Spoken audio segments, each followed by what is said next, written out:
Buenos días, y ya sabéis cómo me llamo, ya he presentado el amigo Balbino. Y en primer lugar quiero agradecer a todos vosotros, os puedo tutear yo creo, porque prácticamente os conozco a todos.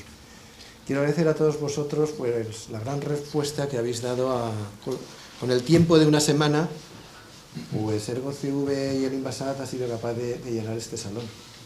Y entonces creo que el tema merece que se llene este salón, no uno o dos.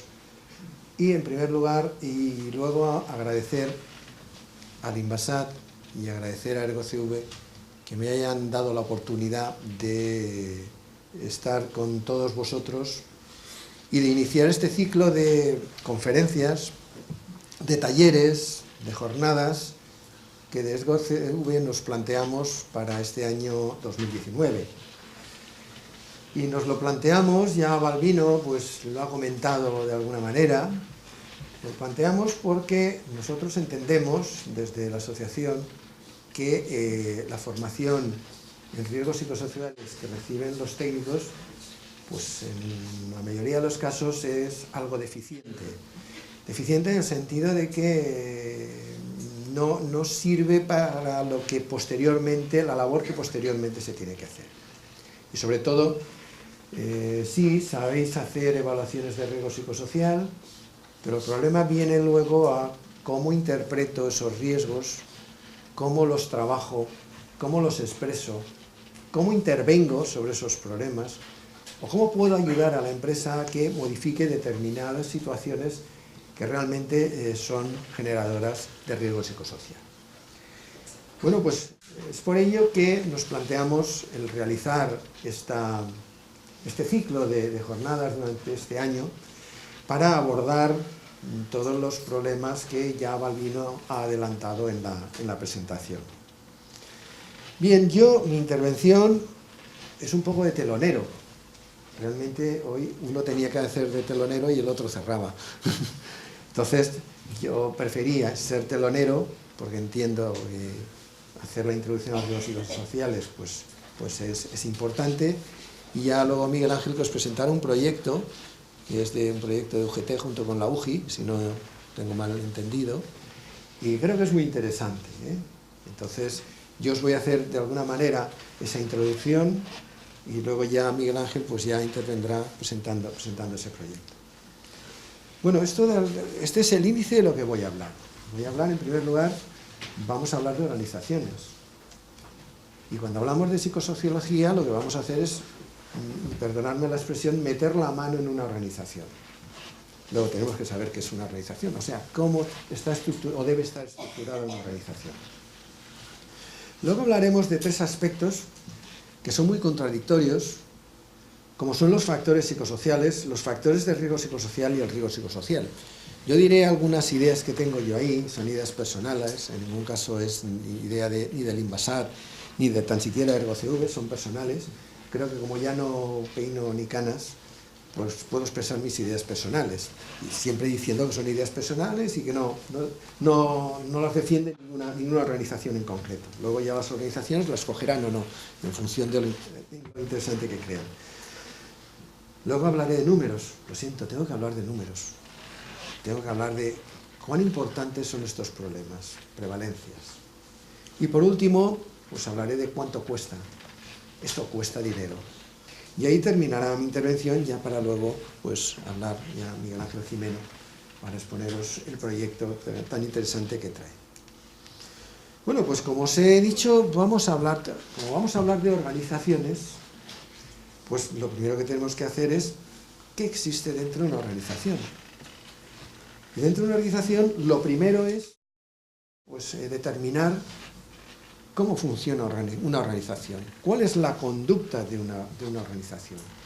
La conducta de una organización es la interrelación entre tres entornos. Por un lado, el entorno físico-tecnológico que tiene la organización. Por otro lado, el entorno social interpersonal de la organización. Y por último, estará el sistema personal de los miembros de la organización. Por tanto, por un lado tenemos lo que es la propia estructura físico-tecnológica, o sea, los aspectos materiales que tiene la organización. Luego tendremos, por otro lado, los sistemas, los entornos sociales, cómo se relacionan esas personas que están dentro de la organización, cómo funcionan los grupos dentro de la organización, y por último nos encontraremos con el sistema individual. Pues un poco las expectativas que tienen, por ejemplo, los individuos que están dentro de una organización. Bueno, pues todo eso combinado es lo que va a dar la conducta de la organización. Pero esos entornos entre ellos, lógicamente, se entrecruzan, porque cada uno de esos entornos van a ser unos círculos que se van entrecruzando con los otros, y por lo tanto vamos a tener que, cuando están encontrándose el entorno físico-tecnológico con el social interpersonal, eso nos va a crear un sistema, un contexto que es el contexto comportamental. Cuando juntamos o cuando entrecruzamos el social con el individual, eso va a generar los roles, todos los sistemas de roles, que pueden generar en las disfunciones de roles o en la claridad de roles, que pueden funcionar de las dos maneras, o cuando se entrecruzan el entorno físico-tecnológico con el personal, nos vamos a encontrar con las tareas organizacionales. Bueno, pues una vez analizado un poco cómo funciona este sistema, la siguiente cuestión es hablar de esos tres aspectos que habitualmente nos confunden a los técnicos. Y hablamos muchas veces de ellos, y hablamos de una forma, hablamos de factores psicosociales, hablamos de factores de riesgo psicosocial, hablamos de riesgo psicosocial. Yo realmente, y ya meto la primera guinda en el pastel, para mí, hablar de riesgo psicosocial, sabiendo lo que son, yo prefiero hablar de efectos de los factores de riesgo psicosocial, porque tanto el estrés como el burnout, como el acoso, para mí son efectos. Ya no hablaría de riesgos, son unos factores de riesgo psicosocial que han degenerado tanto, que producen unos efectos, que esos efectos van a producir unas consecuencias para la salud o para el aspecto social de la persona. Por lo tanto, es una cosa que tiro ahí encima de la mesa, pero yo voy a respetar lo que está ahí escrito y voy a hablar de factores psicosociales, de factores de riesgo psicosocial y de riesgo psicosocial, ¿vale? Ahora, yo ya os digo, para mí los riesgos psicosociales, yo preferiría llamarles efectos, pero bueno, bien, queda ahí. Por lo tanto, vamos a empezar a definir cada una de esas cosas. Factores psicosociales. La definición clásica que aparece en los libros y que lo dice por todos los sitios, se puede definir como las condiciones presentes en una situación laboral, directamente relacionadas con la organización del trabajo, con el contenido del puesto, con la realización de la tarea, incluso con el entorno que tienen la capacidad de afectar al desarrollo del trabajo y a la salud de los trabajadores. Estos factores psicosociales pueden afectar al trabajador o a la empresa de forma positiva o negativa. O sea, pueden ser favorables o desfavorables. Y afectar a la calidad de vida laboral del trabajador. Ya os digo, estos factores psicosociales son los factores que, como podéis entender, son positivos o negativos. O sea, realmente no hablamos de riesgo, porque son aquellos factores que nos interrelacionan a todos nosotros, ¿vale? Y de hecho, en un centro de trabajo, ahora veremos ejemplos de lo que son factores psicosociales, son cuestiones que están presentes, pero no solo en un centro de trabajo, sino en nuestra vida diaria, ¿vale? Son factores que nos relacionan entre nosotros. De hecho, podemos clasificar estos factores psicosociales en dos grandes grupos. Por un lado, los factores organizacionales y por otro lado, los factores laborales. Y seguimos hablando de factores psicosociales. Dentro de esos factores organizacionales se encuentran, pues, por ejemplo, la política y la filosofía de la organización. Eso es algo que tiene una organización, que tiene que tener una empresa. Y ahí nos encontramos con cuestiones tan importantes como es la relación trabajo-familia. Fijaros, no hablo de conflicto, hablo de la relación trabajo-familia, es algo que está ahí, ¿vale? Si hablo de conflicto ya estaré hablando de factor de riesgo psicosocial, pero estoy hablando de relación. O sea, dentro de la política que tiene la empresa, cómo lleva este tema de la relación trabajo-familia. La gestión de los recursos humanos. ¿Puede significar un riesgo? Sí. pero debe existir dentro de una empresa una política de recursos humanos. Lo mismo que una política de seguridad y salud, o una responsabilidad social corporativa o una estrategia empresarial. Todo esto son políticas que tiene la empresa y que en principio no son ni buenas ni malas, ¿vale? Pero que son cuestiones que están ahí. Lo mismo que la cultura que tiene la organización. Por ejemplo, la política de relaciones laborales, la información organizacional, la comunicación, la justicia organizacional, la supervisión o el liderazgo, que son dos factores que están muy interrelacionados entre ellos. La supervisión sería cómo el líder supervisa el trabajo de sus trabajadores. Como veis, son dos factores que están muy ligados. Las relaciones industriales, ahí incluiríamos el clima laboral. Ojo, el clima laboral, no me hagáis una evaluación de clima laboral y me digáis que eso es una evaluación de riesgos, ¿eh? Yo me lo he encontrado, porque no es así. Como veis, es un factor psicosocial. Y no es un factor de riesgo psicosocial, ni tan siquiera uno, ¿eh? El clima laboral forma parte de la relación industrial dentro de la empresa y como mucho podríamos hablar, y como mucho, de a lo mejor un efecto, ¿vale? Pero no es un factor de riesgo psicosocial. Lo mismo que dentro, ahí se encontraría todos los aspectos referentes a la representación sindical o los convenios colectivos. O sea, todo esto estaría dentro de lo que son factores psicosociales, no son generadores de riesgo. Y luego los factores laborales tendríamos las condiciones de empleo. Y dentro de las condiciones de empleo nos vamos a encontrar, pues por ejemplo, el tipo de contrato. El tipo de contrato es un factor psicosocial que en algunas ocasiones puede convertirse en un factor de riesgo psicosocial, ¿vale? Pero per se no es un factor de riesgo psicosocial, es un factor psicosocial que todos tenemos un contrato, todos trabajamos mediante un contrato. El salario, yo siempre digo lo mismo, cuando hago una evaluación de riesgo psicosocial siempre digo, la pregunta tonta siempre es el salario. No sé para qué me lo preguntan, siempre voy a decir, poco. ¿Que le gustaría cobrar más? Sí. ¿Es así o no? Pero bueno, ¿es un factor psicosocial? Claro que sí, es un factor psicosocial. Otra cosa es que se convierta en riesgo, factor de riesgo psicosocial, pero es un factor psicosocial. El diseño de carreras, la promoción dentro de la empresa, ¿vale? El diseño del puesto, la rotación, el trabajo grupal. Fijaros qué aspecto tan importante dentro de lo que son los factores de riesgo psicosocial como es el trabajo grupal, generador de posibles riesgos, el mal control de un grupo, control en el sentido de mala gestión, no me malentendáis, de mala gestión de los grupos, de mala gestión de los liderazgos, de mal ejercicio de liderazgo. Todo eso es importante dentro del trabajo grupal. Y luego la calidad del trabajo, el uso de las habilidades personales dentro de las empresas, las demandas, la autonomía y capacidad de control, la seguridad física en el trabajo, la existencia de apoyo social, recibido por parte de todos los estamentos de la empresa, el apoyo social interno o el apoyo social externo, que puede ser el familiar, el de los amigos, el horario de trabajo, y un reto que tenemos en este momento como riesgo emergente o como aspecto emergente, como es el teletrabajo.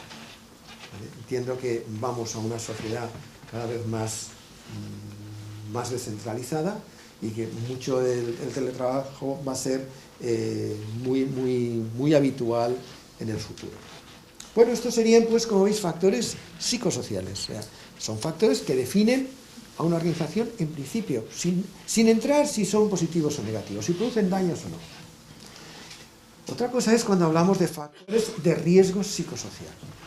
Estamos entrando en otro tema, en otro mundo. Y se definen cuando los factores organizacionales y psicosociales de las empresas y organizaciones son disfuncionales. O sea, cuando esto que hemos visto aquí es disfuncional, entonces ya cambiamos y le añadimos una palabra en el medio. Factores de riesgo psicosocial. O sea, cuando eso es disfuncional, cuando eso funciona mal, es cuando va a generar riesgos. Y en el momento provoque, o sea, produzcan un riesgo, pueden provocar, ojo, pueden provocar respuestas de inadaptación, de tensión, respuestas psicofisiológicas de estrés, y entonces ya pasamos a hablar de factores de riesgo psicosocial o factores psicosociales de riesgo, igualdad, el orden de las palabras. Bueno, pues aquí, mirad que nos encontramos con, y he dicho y he remarcado que no en todos los casos, o sea, cuando aquello es disfuncional, no todos van a percibir que eso es disfuncional. Porque ten en cuenta que la psicosociología no es matemática. Porque hay una variable muy variable, como es el individuo. Y la percepción de ese individuo. Y sobre todo la percepción de amenaza de ese individuo. Con lo cual, cuando hablamos de psicosociología no hablamos de tengo un caso de conflicto de rol. ¿Vale? Porque eso es absurdo. Hablamos de, en esta organización, el 40% de las personas que trabajan allí tienen una percepción alta de conflicto de rol. Y eso es lo que miramos. No miramos al individuo, sino que miramos al grupo. Eso le llamamos psicosociología. Si no, hablaríamos de psicología pura. Me preocupa este individuo que tiene un conflicto de rol y tengo que tratarlo. Pero no, a nivel de psicosociología y sobre todo de la laboral, hablamos de qué ocurre en ese grupo de trabajadores. Por lo tanto, cuando esos factores que hemos visto, y fijaros, hemos visto relación trabajo-familia, hemos visto salario, hemos hablado de contratos, y he dicho, sí, pero no. En el momento eso, algo de eso, se convierte en disfuncional, va a generar los factores de riesgo psicosocial. Y aquí tenéis una lista de factores de riesgo psicosocial, que va a depender también de, hay muchas escuelas, pero vamos a ver los fundamentales. Y sobre todo son los que tenemos aquí. Por un lado está el contenido del trabajo. El contenido del trabajo es una de las partes importantes. O sea, evidentemente, si en mi trabajo no tengo variedad, eso me va a generar un problema. Un problema de monotonía. Ya como antes mi director territorial, yo es que hoy tengo un conflicto de rol, aviso. Tengo un conflicto de rol porque, claro, yo trabajo aquí en el Invasad y además soy vocal, como ya ha dicho mi amigo Balbino, pues soy vocal del OCV, con lo cual tengo un conflicto de rol. Estoy en un lado y estoy en el otro, pero bien. Como ya habéis comentado anteriormente, Esteban ya ha comentado, pues bueno, esa falta de variedad en el trabajo puede producir monotonía y esa monotonía puede llevar a un accidente. Y yo quiero comentar, y me vais a permitir que comente que yo soy un firme creedor del error humano, pero no por culpa del trabajador, sino porque la empresa ha fallado en su organización y por lo tanto pues, no ha dado la formación, por poner un ejemplo, o es un trabajo muy monótono que hace que el trabajador se relaje excesivamente y eso pueda producir un accidente, o bien, como ha dicho antes Esteban, una discusión previa. Por lo tanto, permitidme que rompa una lanza en favor de los factores de riesgo psicosocial a la hora de la investigación de accidentes, y esto va a título personal también. Por lo tanto, hablamos de falta de variedad del trabajo, ciclos cortos de trabajo, lo cual sería al revés. Esto generaría un ritmo elevado, trabajo fragmentado y sin sentido, la falta de tener sentido de trabajo. ¿Para qué hago esto? ¿Esto sirve para algo? Falta de recompensa incluso, bajo uso de habilidades, alta incertidumbre, relación intensa, etc. Realmente, si el contenido es importante, más importante es la sobrecarga. Y cuando hablamos de sobrecarga, vamos a encontrarnos con dos aspectos fundamentales de la sobrecarga cualitativa y la cuantitativa. Si hablamos de sobrecarga cualitativa, estaremos hablando de cantidad de trabajo, ¿vale? O sea, tengo que hacer muchos procesos mentales para poder, de cantidad, muchos procesos mentales para poder llegar a mi objetivo. Otra cosa es la cuantitativa, la cualidad. O sea, es que mi trabajo es muy complejo. No es la cantidad de trabajo que tengo que hacer, sino la cualidad.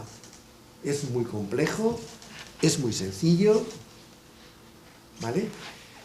La sobrecarga es uno de los aspectos importantes porque puede producir, y perdonadme que siga, efectos. Efectos muy variados, ¿eh? Y sobre todo consecuencias. Consecuencias como pueden ser estados de ansiedad, estados de depresión, etcétera, etcétera, sobre los trabajadores. Y evidentemente si hay sobrecarga eso va a llevar a errores.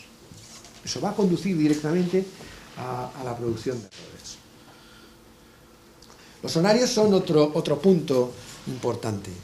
Otro punto importante dado que los horarios de trabajo hay muchísimo escrito, poco concreto, pero hay muchísimo escrito sobre trabajo a turnos, sobre trabajo nocturno, sobre flexibilidad en los horarios de trabajo. Realmente, nosotros que somos el Servicio de Prevención de la Generalidad, hemos comprobado que si algún factor de riesgo psicosocial, o sea, algún factor psicosocial tenemos en verde, en nuestros trabajadores son el conflicto trabajo-familia y familia-trabajo. Pero verde, verde, verde, ¿eh? O sea, no hay riesgo. Precisamente porque la Generalidad tiene un horario flexible que permite esa compatibilización de los roles familiares y personales. Por lo tanto, dentro de los horarios entraría todo aquello del trabajo a turnos, del cambio del horario, los horarios inflexibles, el horario de trabajo imprevisible, las jornadas largas, etc. Control es otro de los puntos importantes. Y esto podría considerarse como un recurso que tienen los trabajadores a la hora de controlar las demandas. No hablo de modelos, pero sabéis que en riesgos psicosociales está el modelo Karasek, que hablamos de demandas y controles. Si hablamos de sobrecargas, que serían las demandas, tendremos que hablar de controles, que serían los recursos que tiene el trabajador para afrontar. Bueno, pues el control sería uno de los recursos que puede tener un trabajador a la hora de afrontar estos riesgos.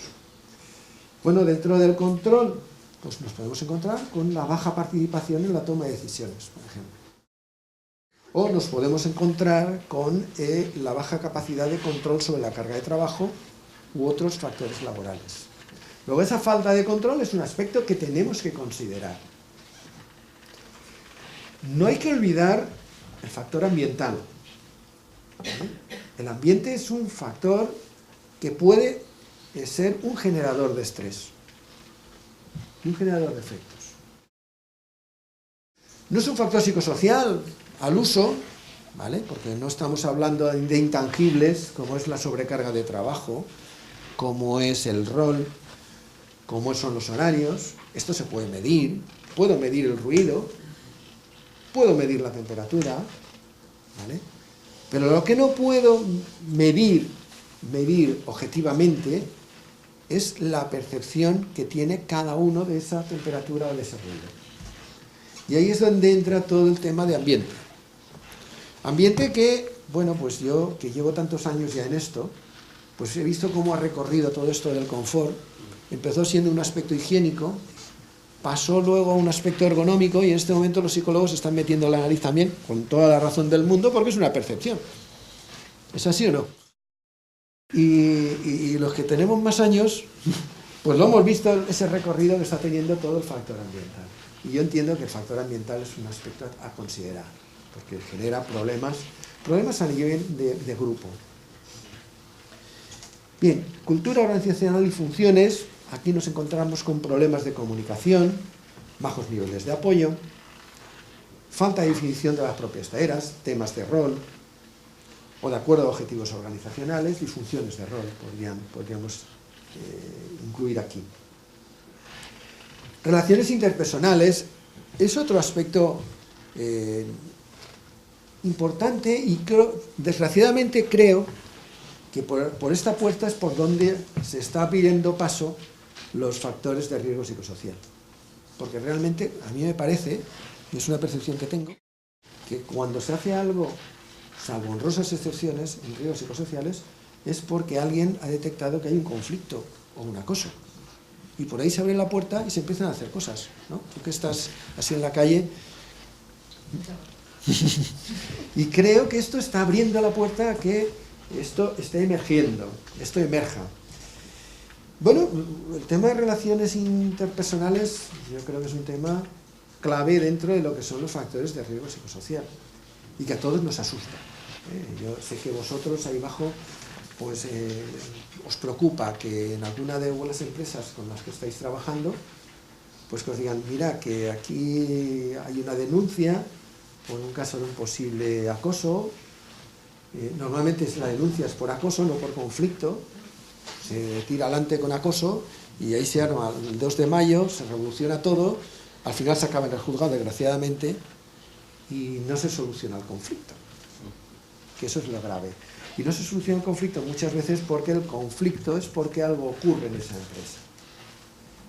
Que no se ha metido mano, y perdonadme la expresión, en su momento, y por lo tanto eso ha ido degenerando. Primero es un incidente crítico, del incidente crítico se pasa ya a un conflicto más o menos manifiesto, hasta que al final acaba en una guerra campal. Bueno, pues ese tema para mí es muy importante.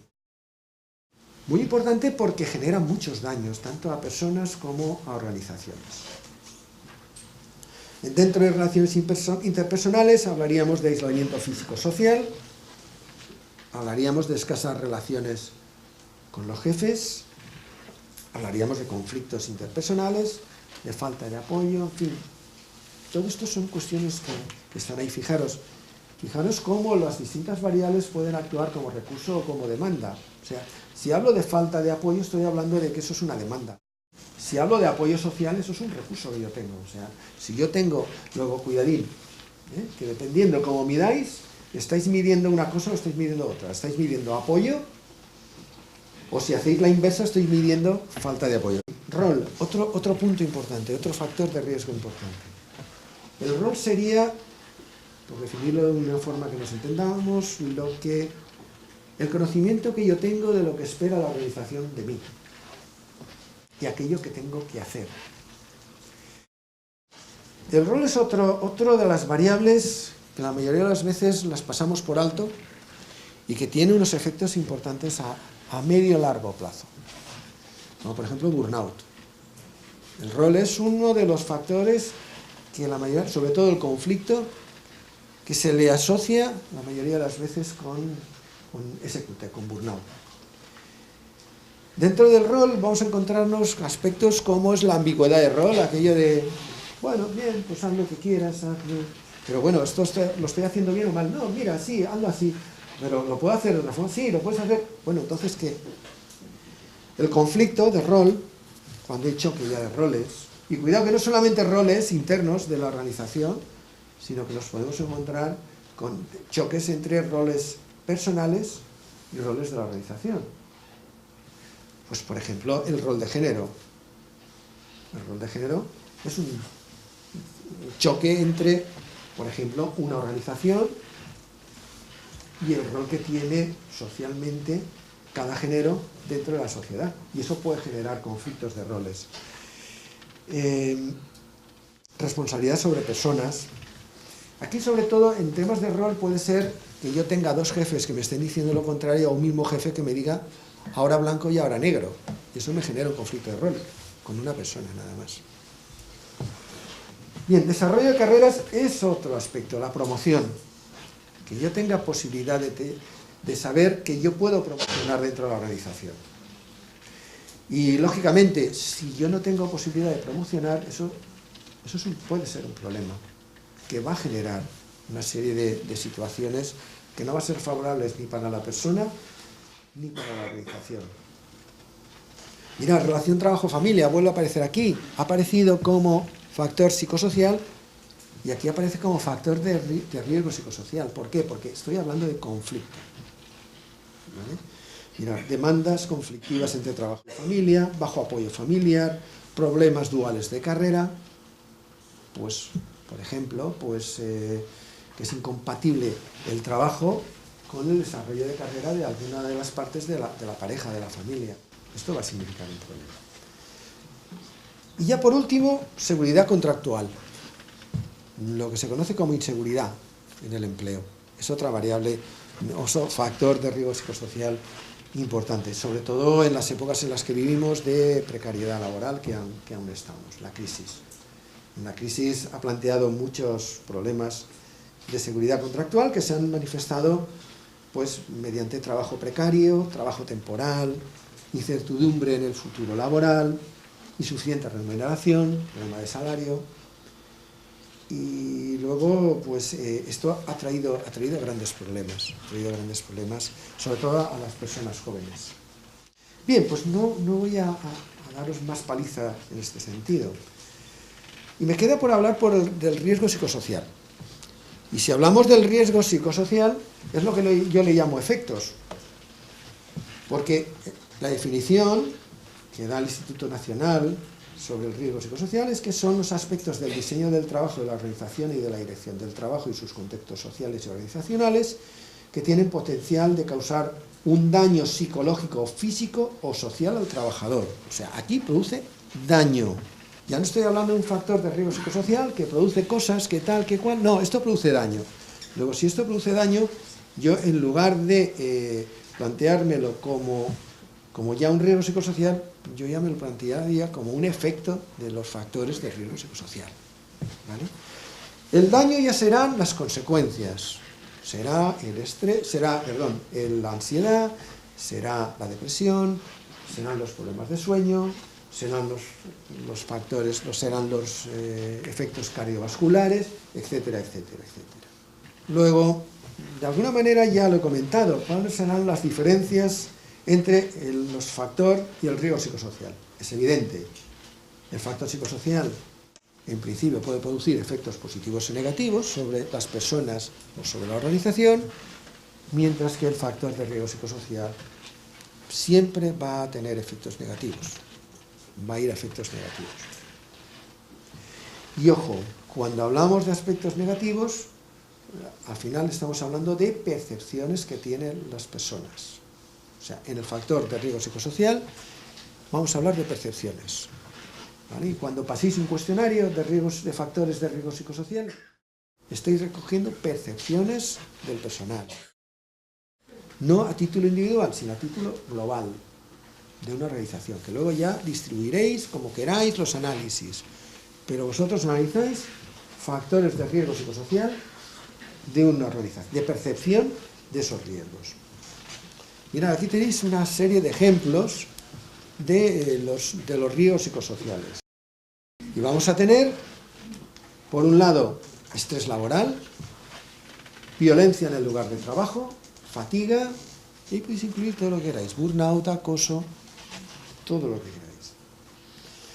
Bien, paso porque esto ya, en este ciclo de jornadas o de talleres que hagamos, esto vendrá al final, porque entendemos que eso debe ir al final. Voy a hablar de números. Si hablamos de números, voy a hablar de prevalencias. Y aquí tenéis os voy a pasar una serie de datos que están extraídos de la última encuesta nacional de condiciones de trabajo del año 2015. Por lo tanto, entiendo que los datos son recientes. 4 años, pues bueno, yo creo que dentro de poco sacarán ya la siguiente encuesta nacional. Lo bueno que tiene ya esta encuesta nacional es que ya es europea. Por lo tanto, ya nos podemos comparar con otros países. Cosa que hasta esta, pues era nuestra encuesta nacional, preguntábamos lo que queríamos y cómo queríamos, y bueno, y estábamos de Pirineos para abajo. Lo mismo que Francia. Francia los suyos, Alemania los suyos, y cada país los suyos. En este momento no, todos hemos preguntado lo mismo, y por lo tanto los datos pueden ser comparables. Aquí tenéis, yo he puesto los que me han parecido de alguna manera más interesantes. Podemos ver la de intensidad del trabajo según situación profesional, edad de ocupación, y mirar cómo ahí estaría trabajar con plazos ajustados o trabajar a gran velocidad. En claro vendría trabajar con plazos ajustados, en azul más oscuro trabajar a gran velocidad. Y en el primer grupo, que sería la situación profesional, ahí están asalariados autónomos, mirar cómo los asalariados tienen más percepción de intensidad del trabajo, más que los autónomos. Si nos vamos a edades, pues tendríamos que conforme va aumentando la edad, pues parece que de alguna manera la percepción va aumentando, aunque realmente no hay unas diferencias significativas entre esos tres grupos de edad. Yo, por la experiencia que tengo, la edad no es una variable que dé mucho juego en factores de riesgo psicosocial. Lo que yo he trabajado. No es una variable que me dé mucha... Y aquí, pues mirad, aparece prácticamente nada. Otra cosa es si hablamos de ocupaciones. Y cuando hablamos de ocupaciones, pues realmente lo fuerte nos viene al final. Pues artesanos, trabajadores cualificados, industria y construcción, operadores de instalaciones maquinaria y ocupaciones elementales, donde están por encima del 40%. Que son cifras que llaman la atención, y luego en total, pues al final, pues tendremos que 1/3 de las personas encuestadas, de la muestra encuestada, nos está diciendo que tiene una intensidad del trabajo más o menos elevada. Bueno, si ya vamos a ver ocupados que deben trabajar a gran velocidad y con plazos ajustados por actividad económica, ya separamos por actividad económica, el sector que se lleva la palma es construcción. Fijaros, construcción parece que en principio los factores de riesgo psicosocial no tendrían que tener mucha relevancia, ¿no? Pues siempre nos vamos a educación, a sanidad, quizá porque sea lo más fácil. Sí. Pero mirad cómo construcción se lleva un 33%, 1/3, seguido de comercio y hostelería, y agricultura y transporte. Pero ojito al detalle, ¿vale? Bueno, pues esto justifica, de alguna manera, que nos pongamos las pilas del sector. Y además esto coincide con otro aspecto. Quiero ligarlo con otro aspecto. Que uno de los sectores que más siniestralidad tiene es el de la construcción. Y no quiero decir nada. Y ahí lo dejo. ¿Vale? Luego, creo que deberíamos plantearnos cosas simplemente con este resultado, que, ojo, esto no es resultado de una investigación secreta de una universidad, que parece que las universidades siempre vamos en plan secreto y ocultando y tal. No, esto es público, lo podéis consultar cuando queráis, estos datos. Bueno, aquí estamos hablando la evolución por años. Pues mirar cómo realmente en la primera imagen está de aquí, ¿vale? Aquí sería la evolución por años, y fijaros cómo ha crecido en estos últimos años. Del año 2005 a 2015, pues no poder tomarse un descanso, por ejemplo, ha crecido. Y de hecho trabajar con plazos ajustados un 26% en el año 2005 a un 34% en el año 2015, y el trabajar a gran velocidad de un 27% hemos pasado en 33%. Lo cual significa que hemos empeorado. Y si hablamos ya en diferencias por sexo, y digo sexo porque si no los académicos me darán una colleja, porque hay gran discusión si es género o sexo, y a mí en mi tesis me dijeron sexo, José Luis, sexo, género nada, vale, pues sexo, digo sexo y punto y pelota, por lo tanto no lo digo por nada, porque ya me dieron colleja cuando defendí mi tesis. Pues entre hombre y mujer, fijaros la diferencia que hay, ¿vale? Lo mismo, no poder tomarse un descanso. Realmente, las mujeres, pues tenéis menos posibilidades de tomar un descanso que los hombres. ¿Por qué? ¿Por ser mujeres? Y es una pregunta que tiro ahí. O bien, eso más bien es por los sectores en los que prioritariamente estáis ocupadas. Seguimos. Lo dejo ahí. A mí me gusta dejar preguntas en el aire. Luego ya saldrán. Bueno, luego sentirse exhausto al finalizar la jornada. Otra variable importante, sentirse agotado al final del día. En ocupación, pues mirad, los agrarios, trabajadores cualificados del sector agrario, pues son los que siempre o casi siempre acaban agotados, si hablamos de sector. A nivel de sexo, pues claramente es la mujer la que sale perdiendo. Y volvemos a lo mismo. ¿Esto es por ser mujer? ¿Porque es el sexo débil? ¿O realmente esto es porque trabaja en algunos sectores en los cuales produce más cansancio, o bien por la doble presencia, o bien porque la mujer trabaja fuera y trabaja en casa a la vez. La incorporación a la mujer no le ha liberado de tareas domésticas. Bien, otro tema que dejamos ahí para investigaciones. Nivel de estudios, pues claramente el que menos estudios tiene, más acaba fatigado. Lógicamente, ¿por qué? Porque va a hacer un trabajo de menor cualificación y por lo tanto más físico. ¿Vale? Porque aquí no estamos diferenciando entre agotamiento físico o psíquico. La encuesta no...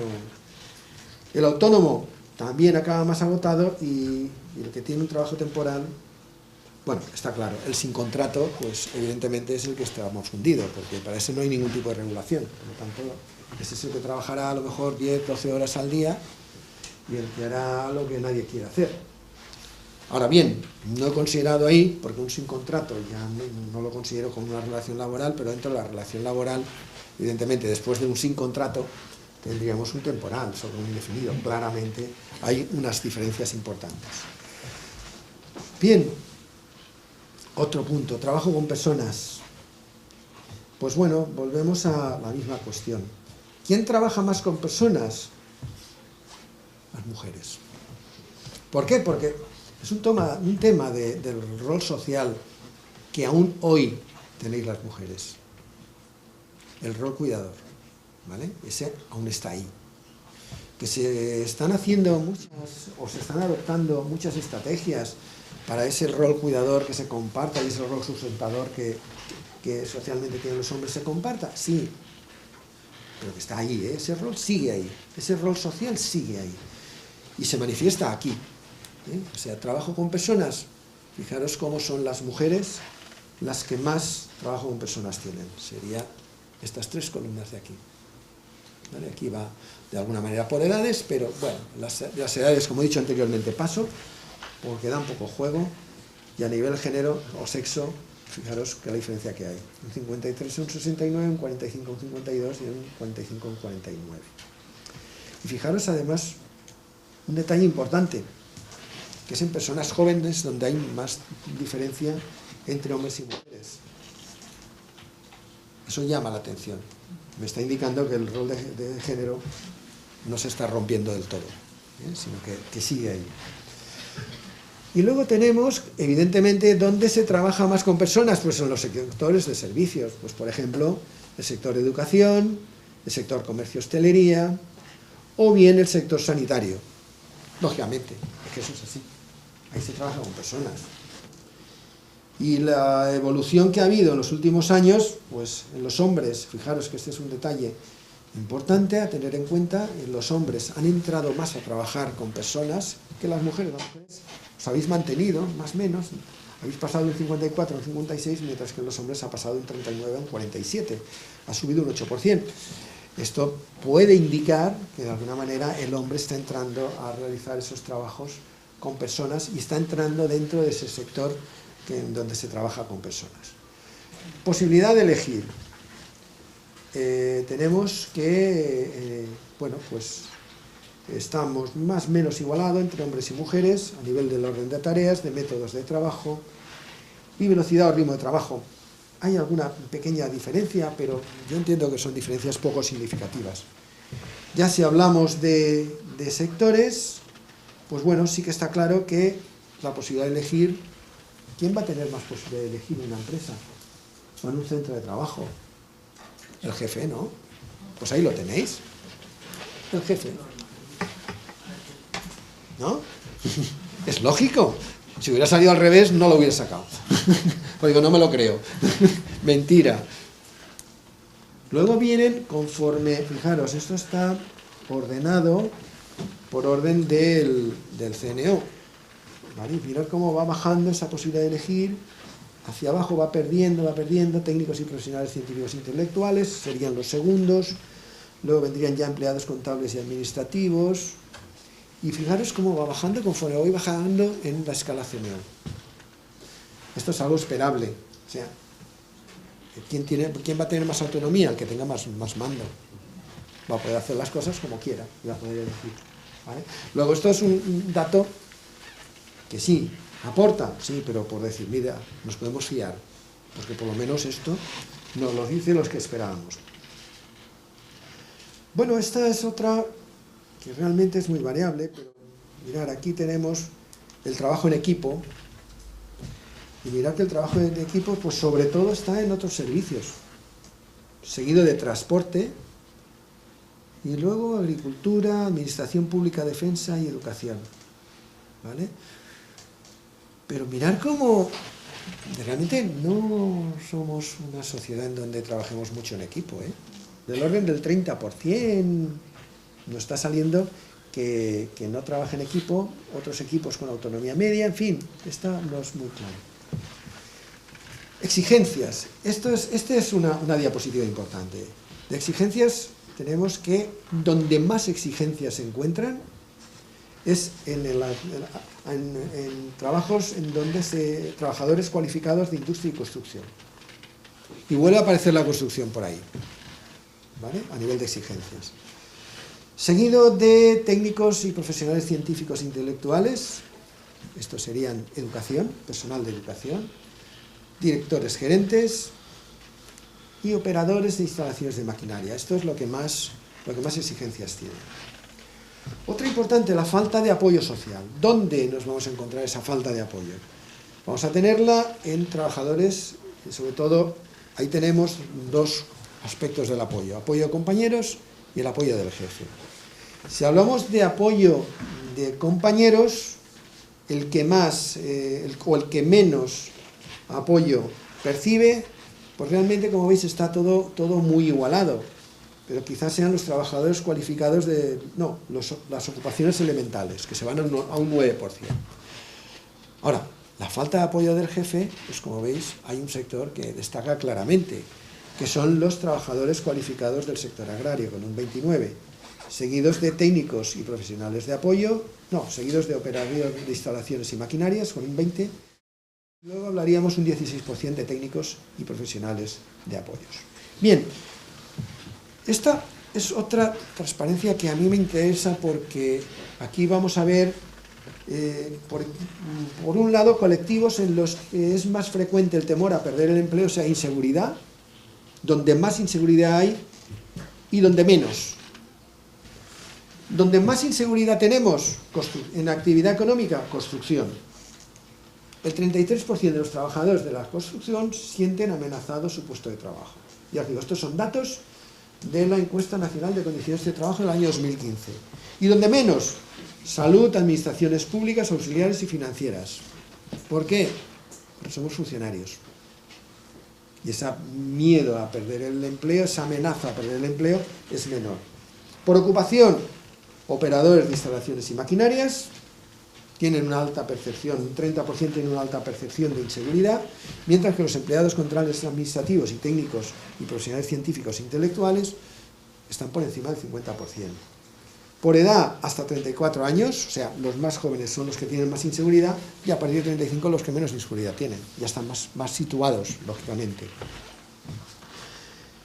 Situación profesional, los asalariados, en principio, son colectivos que más frecuentemente tienen miedo a perder el empleo, mientras que los autónomos son los que menos. Ellos son los dueños, por lo tanto, esa percepción la tienen menor. Por tipo de contrato, los temporales y sin contrato son evidentemente los que más miedo tienen a perder el empleo, y mientras que los indefinidos, pues prácticamente no. Fijaros que solamente es un 60%, ¿eh? ¿Por qué? Porque no estamos hablando solamente de... Cuando hablamos de inseguridad, bueno, aquí estamos hablando de temor a perder empleo, no he dicho, no. Ya que estamos hablando de inseguridad. La inseguridad y otras variables.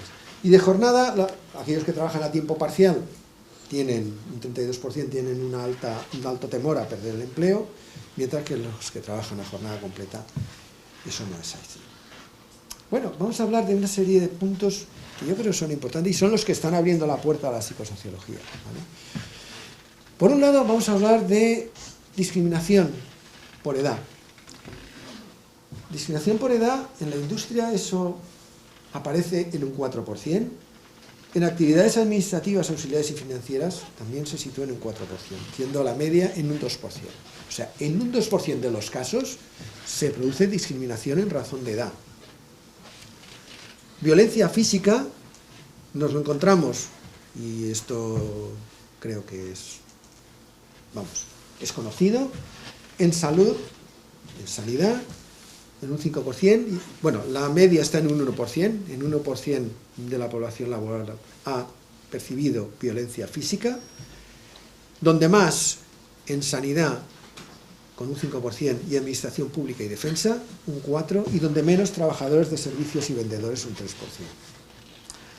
Acoso e intimidación, hablamos de otra cuestión, violencia puede ser externa o interna, y tenemos un 3% de la población trabajadora está percibiendo acoso, pero acoso de verdad, no es un conflicto que se confunde con un acoso. En sanidad esta cifra llega a un 7%, mientras que por ocupación en trabajadores de servicios y vendedores esta cifra llega a un 6% por ocupación.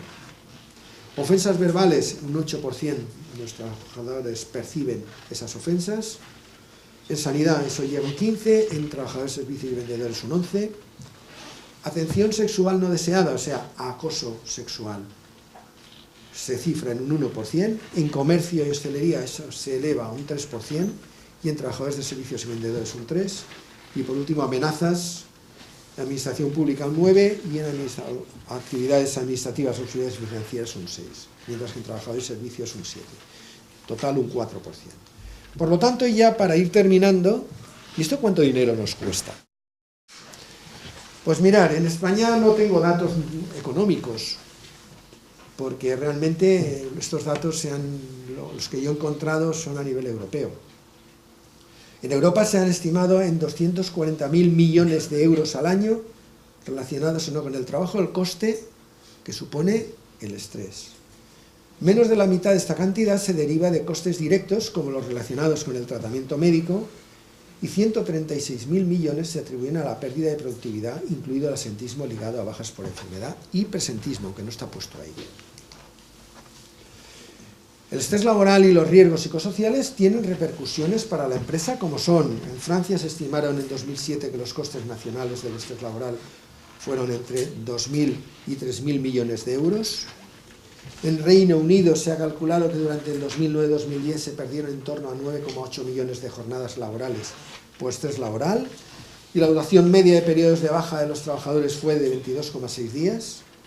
En Austria los trastornos psicosociales constituyeron el primer motivo de jubilación anticipada de los trabajadores no manuales, pues causan más del 42% de las jubilaciones anticipadas en esta categoría.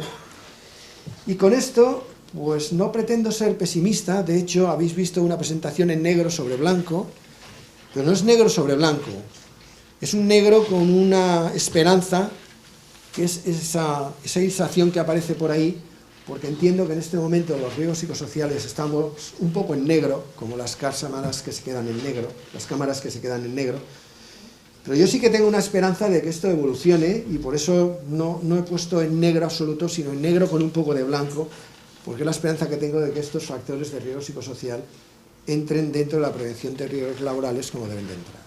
Muchas gracias por vuestra atención.